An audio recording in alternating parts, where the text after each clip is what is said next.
What's up, y'all? I don't upload much to this thing anymore. Still kind of use it as my diary.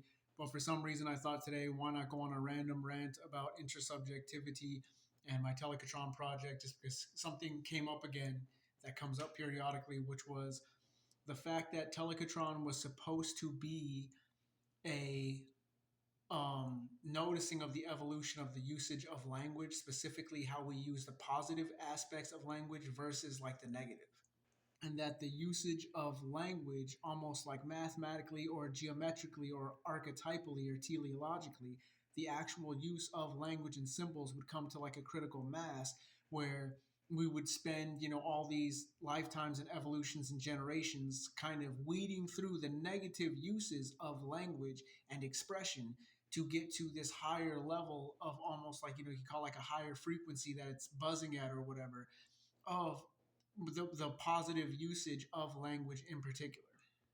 And a simple example, obviously, would be if you've ever been around somebody who's just super negative and everything you say to them, they have something negative to say about it, they got a negative outlook and all that. And then you've been around somebody who they twist everything as a positive and everything's like a positive thing.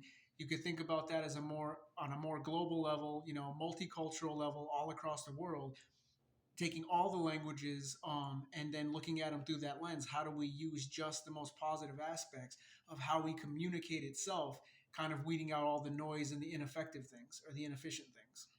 And I'm constantly talking about like the Earth Species Project, because the Earth Species Project used AI to map language, map animal language through the species. So they were mapping whales and dogs and cats and all these different animals. And one of the things they noticed was that all languages in human language have the same type of steps and geometry between objects that they describe. Like a dog and a cat are almost always only a few steps away from each other in any language you have in human language.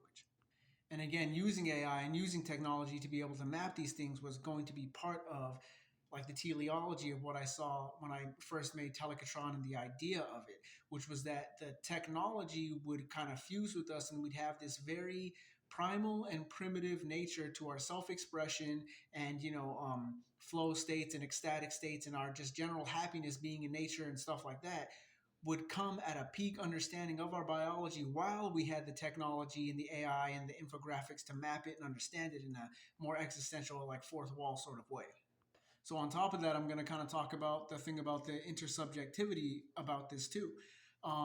So a lot of the times with the way people use language these days, it's like they don't really get to, it's like trying to get past something that's not integrated in yourself. People sort of fetishize amalgamations of language and books and this sort of stored and learned knowledge without the actual experience of it. They're two completely different things.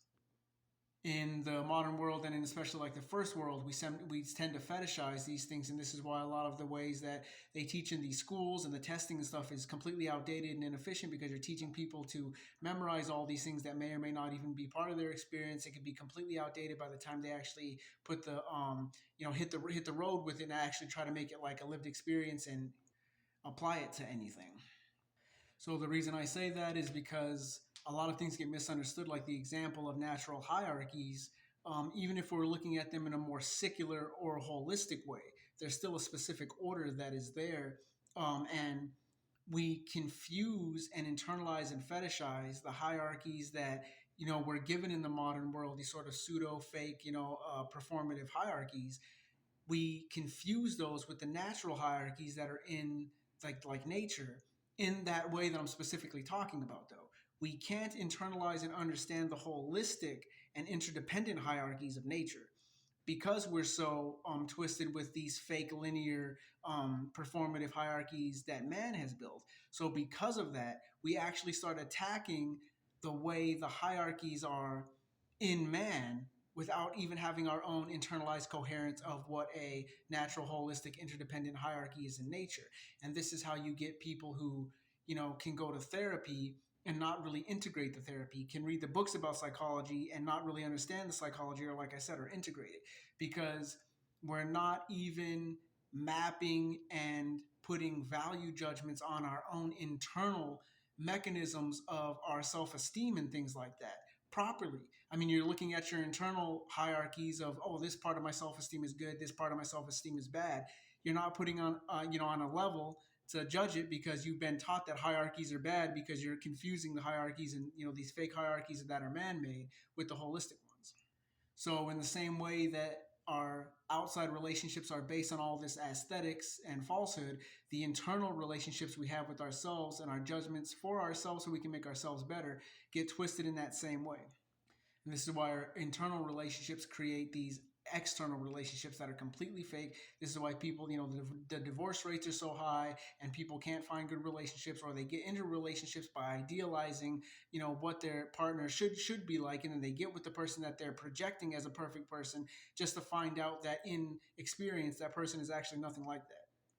So in that same way, that's how intersubjectivity works, and that's why Telekatron was based specifically, primarily on the experience of intersubjectivity.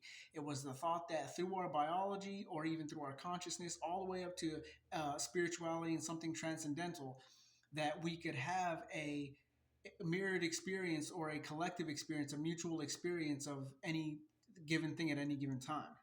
And very specifically that the denial of that was is literally what leads to all the bad things in the world, from the killing and harming of people, you know what I mean, because it leads to selfishness and narcissism, because the people have a certain nihilistic aspect of them to believe that there's no way someone can understand their personal experience, and there's no way that they can understand somebody else's personal experience, which, even looking at it through a biological perspective, like a materialist perspective, is obviously not true.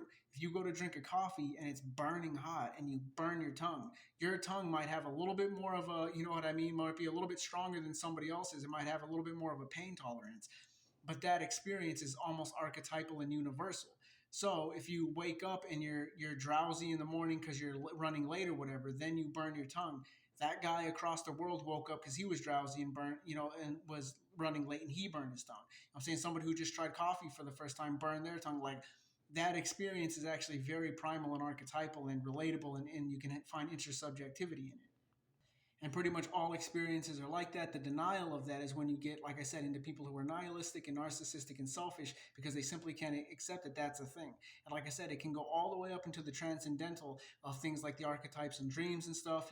Originally archetypes were looked at through dreams because people would have these same dreams throughout time, apparently. You know what I mean? As soon as humans came conscious and were able to describe their dreams, the dreams of flying, the dreams of your teeth falling out, like these types of things are considered archetypal. So that tells you that there's a primal nature to the biology and the relation that we see to each other through just physical objects. Again, you don't have to get all the way up into the spiritual part, but you can go there too.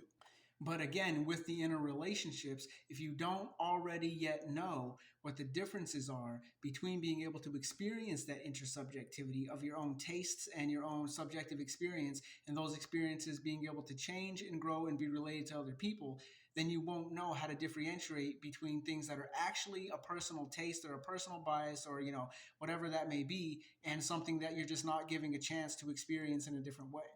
So again, something we've all heard of is, something being an acquired taste.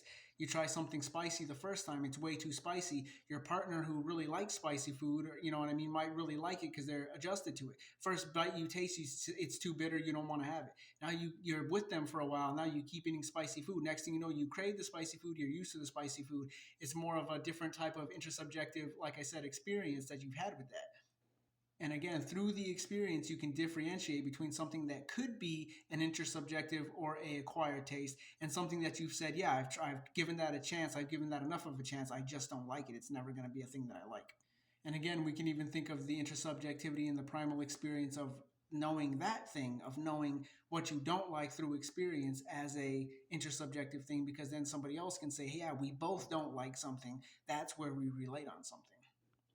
And evolution in this world, with all the material objects and the ways in which we are reliant on using language, gives you a couple of options there. You can either be a selfish person who believes there's no communication and no bridge between people having an intersubjective experience and relating that way, or you can believe that really we're all having a very similar experience and look for those points in which you can relate, and use it as sort of a focal point to then bring into the world a new type of language that is based on the fundamentals of relating and evolving that way towards that aspiration, rather than being stagnant and conforming to the non-reciprocal.